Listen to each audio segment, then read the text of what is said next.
a tener el buen tiempo. Sí, por supuesto. A ver, tenemos, bueno, lo que hoy va a ocurrir, que es la cadena nacional de Milei, que presenta el presupuesto 2026. Hay un clima de tensión. Esto titula el diario La Nación. La A ver, Nación, que dice en cadena nacional, Milei presenta el presupuesto 2026 en un clima de tensión con los gobernadores y dudas por la economía. Una nota de Jaime Rosenberg. Y solo en off, otra nota de Rosenberg, Choquero 5, el barrilete sueco que le devolvió la alegría al presidente. Eh, bueno, y sin margen para tropezones, el gobierno está bajo la lupa hasta de los propios, dice Claudio Jacqueline. Así que algunos de los títulos, ahí está la cordobesa Gabriela Origlia, una gran amiga, que escribe en La Nación: pese al llamado al diálogo, la mayoría de los gobernadores esperará a octubre antes de sentarse a negociar con la Rosada. Reitero el título de La Nación: pese al llamado al diálogo, la mayoría de los gobernadores esperará a octubre antes de sentarse a negociar con Casa Rosada. Y eso en el quiere plano, decir, eso sí, quiere decir que quiere saber cómo sale la elección primero. qué sé yo, no sé, yo, Ponele. ponele, educación, bueno, el tiempo de San Juan parece que no sé, bueno, el dron del tiempo, el cielo, el mundo de la pizza y bueno, algunas cuestiones que a todo el mundo nos interesa, que yo las paso de largo: artistas en escena, el policía y la maestra que se convirtieron en los primeros campeones provinciales de samba en Valle Fértil. Bueno, noticias que le interesan a Doña Rosa, Doña Pepa y mi vecina La Tota. Así que bueno, Claro, bueno. está bien, está bien. Mire, ahí voy a compartir una foto con ustedes nada más que porque los quiero, porque déjenme un minuto para que le hagan un Al- comentario. Bueno, no Hoy con olvidemos que hoy día, mientras busca Cesarito la foto, la, no olvidemos que hoy día tenemos el informe, si bien no ha habido mucho para escribir, porque ustedes, como saben, y ya hemos hablado de esto, no se mueven demasiado las cosas, no pasa mucho. ¿Qué te puedo decir? No pasa mucho, pero siempre es bueno estar al día, estar al tanto. Así que para hoy tenemos informe, por supuesto que sí. También hay que recordar que ayer fue el cumpleaños del Papa León, el nuevo Papa, así muy bien. que, así que le enviamos un muy feliz cumpleaños desde Argentina, desde San Juan, al Papa León, al Santo Pontífice actual. 14 Bueno, de yo, septiembre fue, qué ayer. grado. Ayer, vamos, un saludo al Papa, el gran amigo. El gran amigo se enganchó. Bueno, gran amigo, ni Bueno, lo conozco.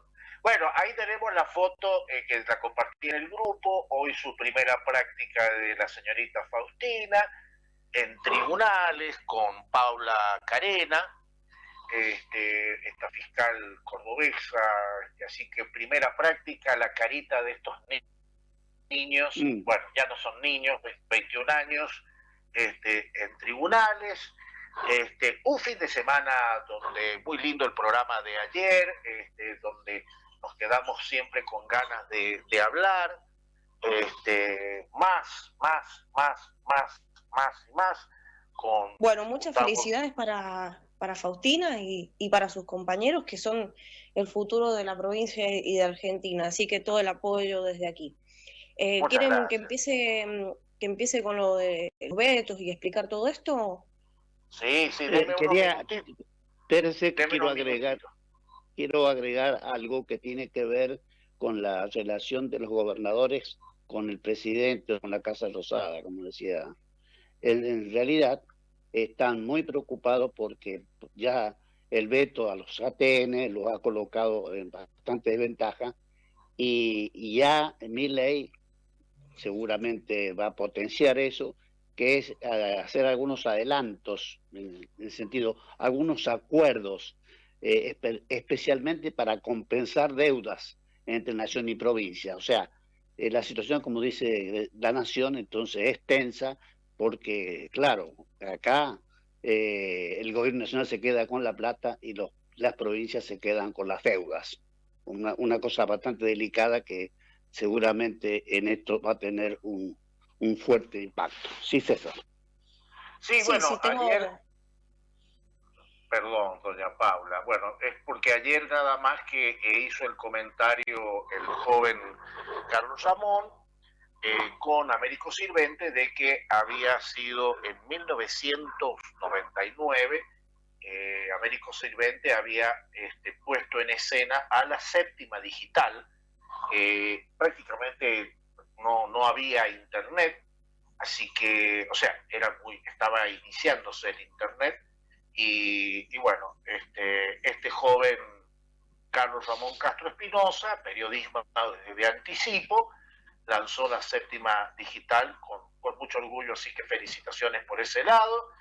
Y bueno, el informe, un fin de semana cargado con muchas emociones, mucho afecto, mucho cariño, muy lindo. Adelante, mi querida diputada Pau, tiene la palabra la diputada Paula Lucera Cáceres, señor presidente, que no me bardee esta Adelante, mujer, por favor. No, adelante, no, por Paula. favor, no. No. Primero quisiera hablar un poquito de esto para aclarar algunas dudas a la gente. Por supuesto, tenemos que decir, primero, nosotros no somos partidarios de ningún político, así que de ningún movimiento. Eh, no estoy pagada por nadie para hablar de esto, o sea, simplemente es mi trabajo de investigación, decir la verdad desde un punto objetivo. Así que puedo arrancar diciendo que el déficit fiscal, para explicarle a esta persona que nos está escuchando, es cuando el Estado gasta más de lo que ingresa. Si ocurre lo contrario, bueno, los ingresos superan los gastos, ya sabemos que es superávit. Entre los principales gastos del Estado están las jubilaciones, los subsidios, los salarios públicos y la obra pública. Y entre los ingresos, los impuestos, las tasas, las exportaciones, las empresas estatales como YPF y los préstamos. En Argentina, el déficit históricamente, no es porque yo lo invente a esto, se sabe que el déficit se ha financiado con deuda o con emisión. Vean la maquinita de emitir, lo que suele generar inflación o un aumento de la deuda externa, ¿sí? Para frenar el déficit existen tres grandes caminos. No buenos, pero son grandes caminos. Combinaciones también de ellos. El primero es reducir los gastos. Por ejemplo, recortando los subsidios, que es lo que ha venido pasando, energía, transporte, asistencia social, bajando los salarios, la cantidad de empleados públicos, limitando obra pública, programas estatales. El problema es que si se hace de manera brusca, pasa lo que está pasando hoy en día. Hay quejas, obviamente, de parte del pueblo, de parte de una proporción de gente que no está de acuerdo. Por supuesto, es lo que está pasando. Puede tener esto un fuerte impacto social, entonces, y político. El segundo camino es aumentar los ingresos, ya sea subiendo impuestos como el IVA, ganancias o bienes personales, mejorando la recaudación con menos evasión y más fiscalización, o impulsando el crecimiento económico para ampliar la base impositiva. El riesgo es que si se suben demasiado los impuestos, se termina frenando la actividad económica. Y el tercer camino es financiar el déficit de manera controlada a través de préstamos internos o externos, bonos, FMI y bancos. Inmediatamente emisión monetaria. El peligro es que está en que un exceso de financiamiento provoque inflación o devaluación. La estrategia más razonable, la más razonable, no voy a decir que la mejor para todas, suele ser la combinación, reducir lo que he dicho hace rato, gastos innecesarios, entre comillas, no se me malinterprete, aumentar ingresos sin frenar la economía y financiar lo que quede de forma sostenible. Un ejemplo típico es un ajuste gradual de subsidios con mejoras de recaudación y préstamos estratégicos para acompañar la transición. En este marco, Milei también remarcó un punto, no solamente nos ha ajustado, ¿no? Sino también ha remarcado un punto que ha generado apoyo social. Ha expresado, además de haber hecho esto, que es una vergüenza que en medio de una situación económica tan mala para el país, los diputados y senadores quieran aumentarse el sueldo. Ese gesto de rechazo hacia los privilegios de la política fue visto como una señal positiva de austeridad en un contexto donde la sociedad exige que el ajuste empiece por los propios funcionarios. O sea, como que va de la mano ahí una coherencia, a pesar de que es bastante malo en sus modos, ¿no? De afrontar los discursos que da, es bastante mal educado, ha sido juzgado por ser mal educado, por supuesto que también es cierto, pero tenemos que resaltar, no aplaudir las cosas buenas que ha venido haciendo, porque si no, no sé qué sería el programa. A ver, vamos a estar pegando patadas, piñas nomás, y no vamos a estar diciendo una parte que también es cierta. Yo no lo voy a aplaudir, simplemente voy a decir las cosas que han venido pasando. Además, quiero agregar que es insólito que se celebre aún a los partidos provenientes del gobierno de Cristina Kirchner, cuando ella y todos los otros condenados deberían restituir al Estado alrededor de 530 millones de dólares, entre todo, entre su esposo, de ella y todo. Esa suma, si se utilizara, podría cubrir cómodamente, que todavía no aparece, podría cubrir cómodamente los vencimientos actuales de la Argentina que tiene la Argentina con el FMI. Así podría aliviar la presión sobre el financiamiento externo y generar un margen para impulsar mejoras económicas significativas. La deuda actual de Argentina con el FMI asciende aproximadamente en dólares a 41 millones. Mirá si no le alcanzaría con 530 para poder financiar todo y dejar al país en un mejor estado. En conclusión, el déficit no es solamente un problema técnico, es un problema político y moral. Gastar más de lo que entra, financiarlo mal o dejar privilegios mientras que el Estado está al borde del colapso, obviamente genera enojo y desgaste. Muchachos, cuando nosotros votamos a Milei, ¿sí? Estábamos al tanto de que todo el país iba a sufrir. Estábamos al tanto de que nosotros, por giles, somos merecedores de esta crisis. Estábamos al tanto de lo que iba a pasar, estábamos al tanto de que todos íbamos a sangrar acá. Cuando un sector público se resiste a recortar sus propias prebendas, como los aumentos de sueldo, los legisladores, o cuando debe al Estado cientos de millones y aún así recibe festejos, se profundiza la desconexión con lo que la ciudadanía entiende como justo. Para avanzar hacia una economía sana se necesita austeridad real en el gasto público, evitar privilegios políticos, usar los recursos adeudados como esos 530 millones, podría pasar, ¿no? En un mundo feliz. Acá no, en Argentina no, para pagar obligaciones urgentes y negociar con responsabilidad la deuda con organismos como el FMI. Si se hace mal, cada camino, esto de recortar, subir impuestos, puede generar grandes costos sociales. Entonces, si se hace bien con transparencia y equidad y responsabilidad, Argentina podría mejorar sustancialmente su situación económica y recuperar credibilidad. A ver, el señor presidente está con un temita, como ya han mencionado los muchachos, el temita de la falta de transparencia acerca de los audios, el 3% de Karina Milei de la Andis, ¿no? El 3% de la Andis en el bolsillo de Karina Milei. Todas estas cosas se tienen que resolver, ¿sí? Pero no por esto vamos a volver a lo que estábamos antes. O sea, muchachos, un poco de coherencia. Un poco de coherencia, no me van a venir a hablar de moral después de todo lo que ha venido pasando. Bueno, ahora sí le puedo dar el mando y el micrófono a mi querido colega con toda la autoridad para que él organice el discurso de ahora en más. Si quiere empecemos con el informe económico del lunes o puede agregar algo, la gente puede comentar, mandar mensajes, ¿sí? Podemos interactuar entre todos, podemos ir aclarando las deudas, las dudas, digo, las deudas las tiene que aclarar otro. Así que le dejo, le cedo el micrófono a Carlito. Claro que sí, que los errores los pagan de esta dirigencia política que nos está llevando al fracaso. Bueno, que quería decir que son las 8 de la mañana, 19 minutos. Vamos con el informe, Banco Central de la República Argentina, Tesoro y Equilibrio. ¿Hasta cuándo? Bueno, luego de la paliza electoral del primer fin de semana de septiembre, el presidente hizo una autocrítica a los modos, a la mesa política, pero le dio un mensaje al mercado que es el plan económico y la política fiscal no se cambian. Eso lo vamos a ver seguramente en el futuro. El lunes pasado, el gobierno fue, ¿qué fue lo que hizo? Bueno, básicamente fue correrse y le dijo al mercado, bueno, muchachos, encuentren el equilibrio ustedes y yo después me arreglo básicamente así, ¿no así, Paula? Claro, cosa que nosotros comentábamos en informes anteriores que debería haber hecho previo a las elecciones.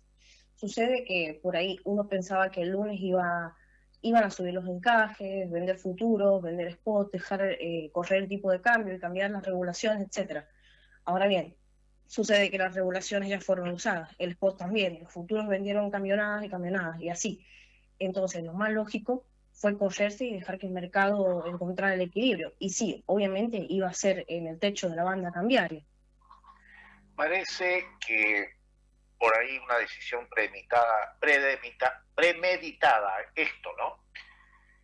Parece por ahí una decisión premeditada esto, o quizás una decisión tomada en base a algún fundamento, pero la realidad es que no. Es lo que había y nada más. No les quedó otra.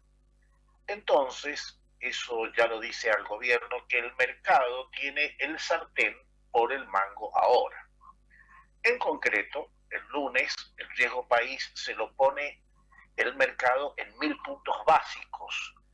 Las acciones menos 20% abajo. El dólar 1450, 70 pesos arriba respecto al cierre del viernes, que estuvo sobre los 1380 pesos por dólar. Los futuros de dólar volando, es decir, todo el esfuerzo que hizo el gobierno para que el dólar no supere los 1400 a la basura. Bien, eh, eso le cuesta pérdidas millonarias al gobierno. Para hacer algunos cálculos rápidos, le costó más o menos con emisión monetaria para compensar diferencia entre 250.000 y 300.000 millones de pesos metidos a la calle. Las tasas volaban porque los títulos en pesos se derretían, caos y muerte por todos lados. Entonces, sucede lo que siempre sucede y veníamos advirtiendo por este espacio, el mercado toma una decisión por el gobierno. Básicamente le dice, correte que voy a corregir el desastre que hiciste, y la historia termina como siempre. El mercado encontró un equilibrio. Paula. Estaba silenciada, disculpen, es por el ruido del exterior. En concreto, el gobierno admitió que se le acabaron las balas y el mercado se acomodó solo. No siempre pasa esto, tenemos que advertir que en economía este fenómeno no es el que siempre está sucediendo. De hecho, ese desequilibrio entre un mercado de dinero súper desarbitrado contra un tipo de cambio artificial interviniendo que no daba para más, finalmente se arbitró. Entonces, ese día que el dólar abrió a 1450, luego de todos los inconvenientes de Bima y nuestro mercado, que está todo atado con alambre, que se cayó, por cierto, la plataforma, no se pudo operar. Entonces tiene que decir, el dólar cerró en 1409, es decir, de estar a 20 pesos del techo de la banda, bajó 45 pesos en un día sin intervención. Aparecieron solo los vendedores de dólares. Y luego el martes y el miércoles fue una confirmación de eso. Entonces empieza a aparecer una especie de equilibrio de liquidez, Cesarín. Acá estoy, el martes, el Banco Central de la República Argentina bajó la tasa de interés, es decir, estaba tomando pesos al 45% del Tesoro Nacional. Bueno, la bajó al 40% del Tesoro Nacional para testear el mercado. El resultado fue que todos los instrumentos rebotaron fuertemente, los bonos, las acciones, los bonos cero. No intervinieron casi nada en el mercado de futuros, porque obviamente está el gobierno en un equilibrio de liquidez mucho más favorable para utilizar las herramientas que dispone en un entorno más amigable con el mercado. Es como querer calzarle una zapatilla número 30 a alguien que tiene talla 42. Jamás van a estar de acuerdo en nada bajo ese contexto. Era lo que mencionábamos cuando dilapidaron de todo para que no superara los 1.300 porque sabemos que el equilibrio estaba más arriba. El punto es que el miércoles, con la licitación de la que hablamos en el informe pasado, teníamos alguna preocupación porque ante la falta de liquidez, usualmente los bancos iban a pedirle al Tesoro que les pagara en efectivo.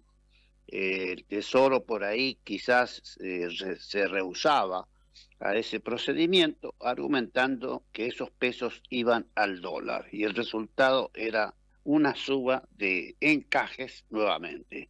Y en ese contexto, el Banco Central bajó la tasa, como dijimos, de 45 a 40, y el miércoles, antes de la colocación, la vuelve a bajar de 40 a 35 y el mercado le vuelve a responder bien. Paula.